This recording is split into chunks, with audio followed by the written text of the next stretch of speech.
Sur la vidéo d'aujourd'hui, je vais partager avec toi 6 cultures ultra rentables qui me propulsent dans le cercle très fermé des richissimes seigneurs de la terre en Afrique.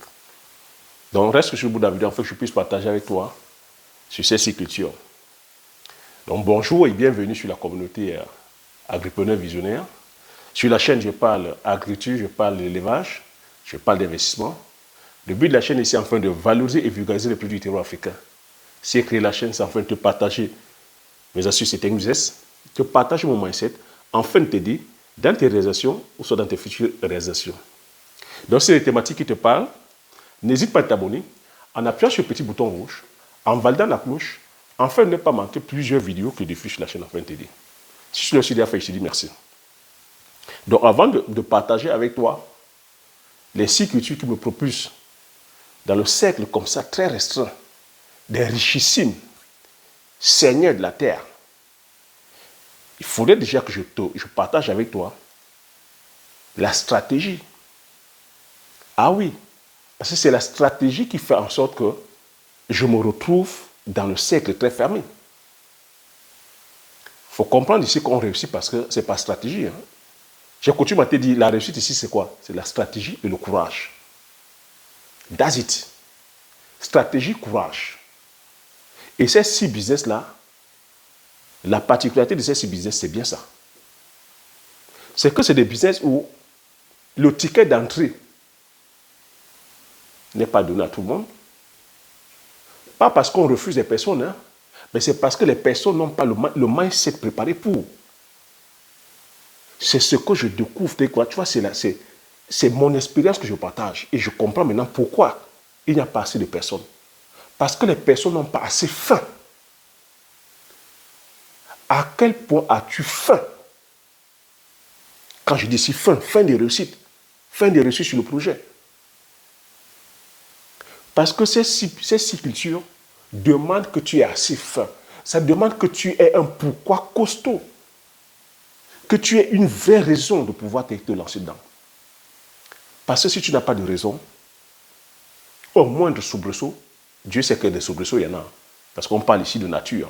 Il y a des phénomènes que tu ne contrôles pas, il y a des contingents extérieurs que tu ne contrôles pas, comme la météo, comme l'invasion des insectes, des criquets, comme les champignons, tu ne contrôles pas. Tu ne contrôles pas aussi l'humeur des employés. Et tu sais aussi que là-dessus aussi, on en a un paquet, les histoires à raconter. Des techniciens malhonnêtes, des pseudo-techniciens, des charlatans. Je t'ai partagé mon histoire. Est-ce que je contrôle ça? Non. Mais je dois m'adapter. Je dois être résilient. Donc, il y a de la résilience. Ça demande du courage. Ça demande d'aller chercher la connaissance. C'est ça. Je t'ai expliqué. Avec la culture du poivrier, ça demande la connaissance, ça demande d'être formé. Ça demande d'être formé sur plusieurs domaines. Ça demande que tu t'entoures des experts, des vrais experts. Ça demande que tu aies l'humilité d'aller sur le terrain, d'aller voir tes pairs. Ça demande d'être patient. Ça demande de te projeter sur le long terme. Ça demande que tu sois visionnaire. Ça demande ici, oui, les moyens. Oui, il faut qu'on se le dise. Si le ticket d'entrée est restreint, c'est parce que ça demande aussi les moyens. C'est parce que c'est un business que tout le monde ne peut pas faire. C'est pour ça qu'il y a très peu de riches. Oui, tu me diras la vie est injuste. Ben oui. Je l'apprends aussi à mes dépens. C'est comme ça la vie. Mais moi, je suis en train de le faire aujourd'hui. Je viens de faire quoi? Je viens casser ces barrières. Je viens démocratiser l'information. Je viens faire en sorte que l'information soit aussi connue de tous. Maintenant, c'est à toi aussi de savoir quelles sont tes priorités, quelle est ta sensibilité, jusqu'où tu peux aller, quel est le prix que tu es prêt à payer pour pouvoir donner la prospérité. Parce que ces 6 cultures-là, c'est donner la prospérité à vie à ta famille. Ici, on parle de richesse générationnelle. On parle de richesses qui vont aller sur 100, 200 ans. On parle ici de laisser une trace. Nous ne sommes pas venus sur terre nous balader. Nous ne sommes pas venus sur terre applaudir les autres. Nous ne sommes pas venus sur terre regarder les réalisations des autres. Qu'est-ce que tu aimerais qu'on dise après ta mort? Quelle est la trace que tu veux laisser? Ces 6 cultures que je vais énumérer, si tu te lances dans l'une des cultures, cette culture te laissera dans la prospérité. Parce que crois-moi, quand tu as l'argent en banque, on ne se souvient pas de l'argent que tu as laissé en banque. Hein? Et aujourd'hui, avec l'inflation, que vaut les billets de banque? Les billets de banque ne valent rien. Un jour, on se lève, on dit inflation, ça perd de la valeur. Tu peux être aujourd'hui en train de travailler, tu perds ton travail. Tu peux avoir un coup dur, tout cet argent, tu perds. Tu peux être là en train de dire, c'est plutôt les voitures que j'achète, je veux plutôt être dans le bling-bling. Tout ça, c'est éphémère. Mais aujourd'hui, avec la terre, grâce à l'agriculture et certaines cultures, parce que je parle encore ici de stratégie, tu rentres dans la prospérité, tu rentres dans le milieu très fermé des richissimes. C'est quoi ces cultures-là? Première culture, c'est la culture du poivrier, le poivre. Tu entends toujours parler du poivre, tu entends parler du poivre, tu consommes très bien le poivre. Le poivre aujourd'hui, c'est l'une des épices les plus consommées au monde. C'est la 3e épice la plus chère au monde. On a cette chance que c'est une épice qui ne s'épanouit que dans les zones tropicales. Donc, Amérique du Sud, Asie, Afrique, terminé. Et chez nous en Afrique, au Cameroun, on n'a que 500 producteurs de poivriers. Je ne rentre pas dans les détails, ça explique tout ce que je viens d'expliquer.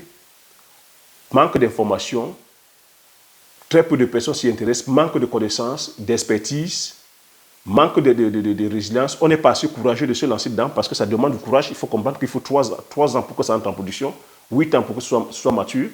Manque de courage. Beaucoup de personnes préfèrent plutôt le raccourci, aller vendre l'épice. Très peu de personnes veulent prendre le courage, le risque d'aller produire parce que oui, c'est prendre le risque. Tu peux aussi perdre. Je t'ai expliqué, la première année, j'ai perdu, mais c'est ton mindset. As-tu vraiment faim? À quel point as-tu faim de réussir la culture, d'impacter, de laisser une trace et de gagner? À quel point as-tu faim? Deuxième culture, palmier à huile.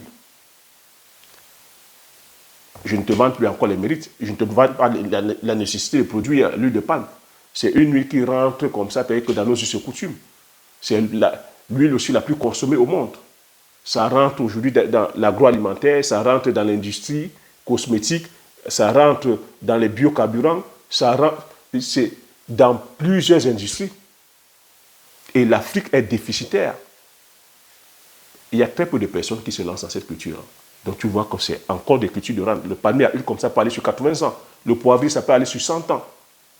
Palmier, 80, 100 ans, ça va. Le Njansan, tu en as pas entendu parler?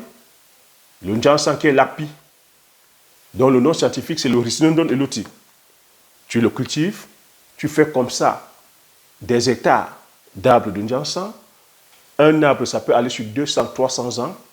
Tu vois que tu rentres dans la prospérité. Un sac de Njansan, aujourd'hui, tu sais combien ça se vend? Un sac de Njansan. Tu peux te dire que le vendre tu peux vendre un sac de Njansan dans les 300 000. Un hectare de Njansan, tu sais combien ça te donne? Si tu fais comme ça, de 10 hectares, 15 hectares. Et encore, c'est de l'agroforesterie, ça veut dire c'est un terrain que tu enrichis encore parce que c'est les arbres. Ton sol, tu pourras encore faire que l'agriculture en association, cultiver le vivrier en bas et récolter tes fruits. Tu as le mpébé.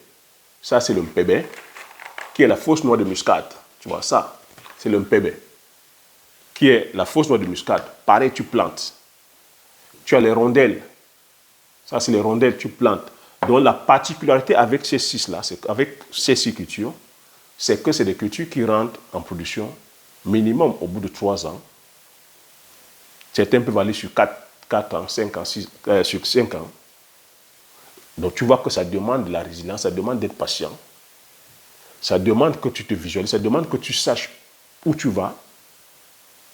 Ça demande aussi que tu aies cet esprit de sacrifice en disant que oui, je fais ça pour que derrière, les personnes que je vais laisser, mes enfants puissent profiter, ma famille aussi puisse bénéficier.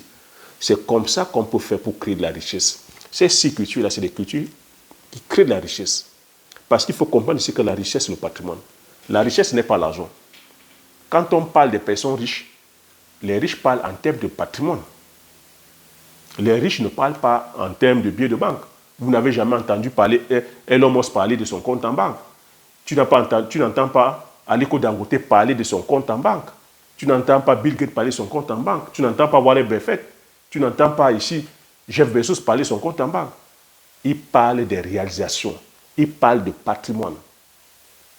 Patrimoine palpable, patrimoine transmissible.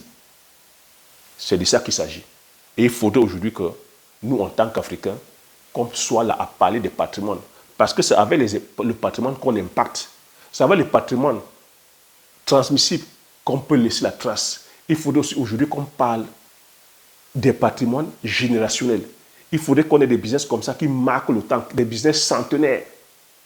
Avec ces 6 cultures, c'est des cultures qui peuvent aller sur 100 ans.